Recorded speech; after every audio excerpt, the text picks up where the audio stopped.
kita masuk ke dalam sesi yang ketiga, yaitu kejahatan cyber.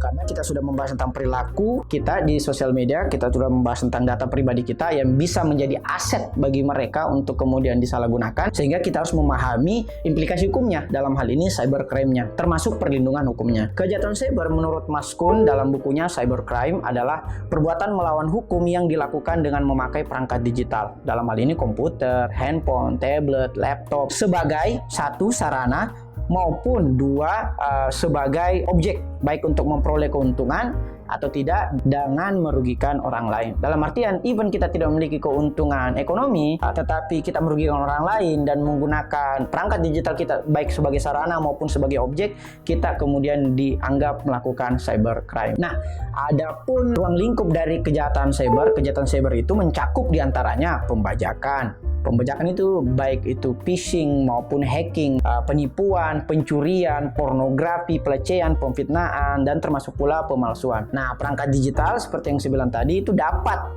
digunakan atau dapat dijadikan sebagai sasaran kejahatan maupun sarana atas terjadinya suatu kejahatan. Nah, salah satu pelaku kejahatan cyber disebut sebagai hacker. Hacker ini kemudian terbagi lagi, ada hacking, ada cracking, ada phreaking, yaitu upaya menembus perangkat digital pihak lain untuk mengetahui sistem, informasi data, dan bagaimana berfungsinya sistem tersebut. Itu ruang lingkup mengenai kejahatan cyber. Nah, bagaimana pula misalnya jika kita diperhadapkan pada kasus-kasus cybercrime di Indonesia. Nah, misalnya kalau kita merujuk kepada di Indonesia, tentunya peraturannya adalah Undang-Undang ITE. Karena seperti yang saya bilang tadi, Undang-Undang Perlindungan Data Pribadi itu belum disahkan oleh DPR.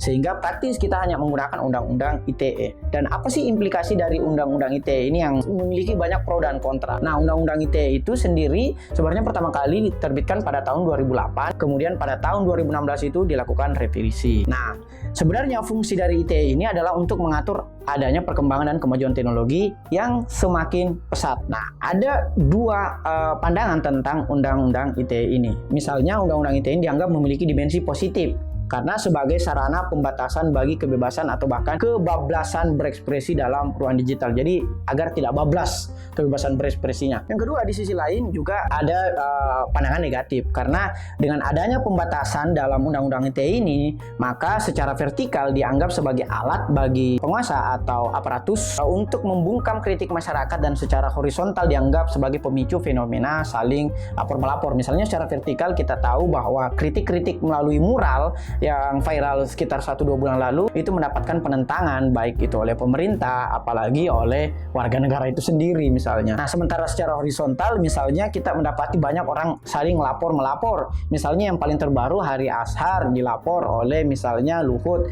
balik lapor lagi, dan begitu seterusnya, dan banyak upaya lapor-melapor lainnya. Nah, ini juga merupakan implikasi negatif dari Undang-Undang ITE. Nah, tetapi Undang-Undang ITE ini kalau kita kaji lebih jauh lagi itu memiliki banyak maslahat atau banyak kemanfaatan. Karena di dalamnya itu dijelaskan apa sih konten-konten terlarang itu. Misalnya kalau kita merujuk pada undang-undang ini terdapat 7 pembatasan terhadap hak berekspresi seseorang. Di antaranya 1, melanggar kesusilaan. Yang kedua, memiliki muatan perjudian. Kita tahu banyak sekali judi-judi online, misalnya kalau kita lagi nobar, lagi nonton misalnya di platform live streaming, tuh banyak sekali tuh iklan-iklan perjudian online. Yang ketiga, memiliki muatan penghinaan atau pencemaran nama baik, misalnya di kolom-kolom komentar, hate speech, bullying, dan sebagainya.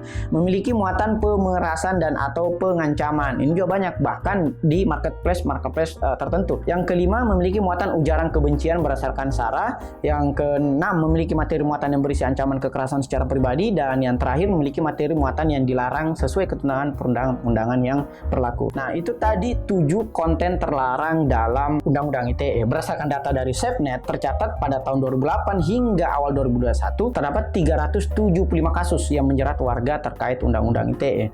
Jadi dari 3 tahun belakang ini saja sudah ada 375 kasus. It means seratusan kasus setiap tahun itu sudah ada misalnya. Karena dalam pasal Undang-Undang ITE yang paling banyak digunakan itu berhubungan dengan penghinaan dan pencemaran nama baik, itu sekitar 45%. Lalu yang mengandung materi muatan ujaran kebencian 22%, dan yang terakhir melanggar kesusilaan 14%. Nah, apa yang kemudian dapat diterapkan pada sanksi-sanksi bagi pelanggaran dalam Undang-Undang ITE? Misalnya dalam pasal 61 itu disebutkan ancaman terbesarnya itu sampai 50 miliar rupiah. Atau yang paling terberat dari seluruh sanksi yang ada dalam Undang-Undang ITE itu dapat didenda 70 miliar rupiah. Nah, terakhir izinkan saya memberikan tips perlindungan data. Yang pertama, diperlukan kesadaran kritis dalam penggunaan teknologi digital. Terapkanlah filosofi minimalisme digital yang misalnya diusung oleh Cal Newport dalam bukunya Minimalisme Digital.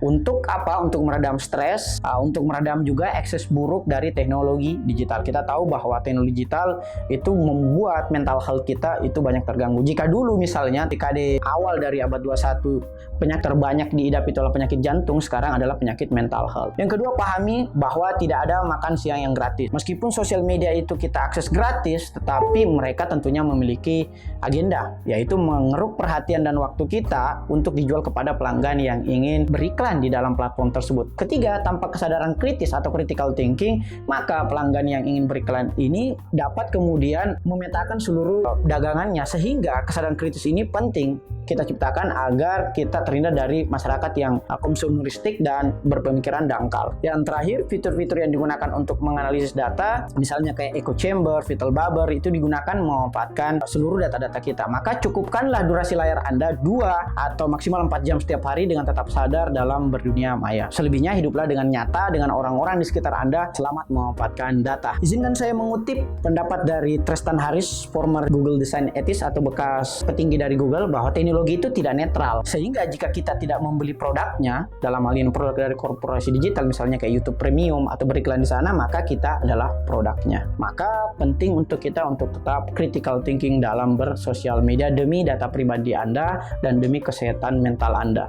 Sekian, terima kasih. Mohon maaf kalau salah kata. Wassalamualaikum warahmatullahi wabarakatuh.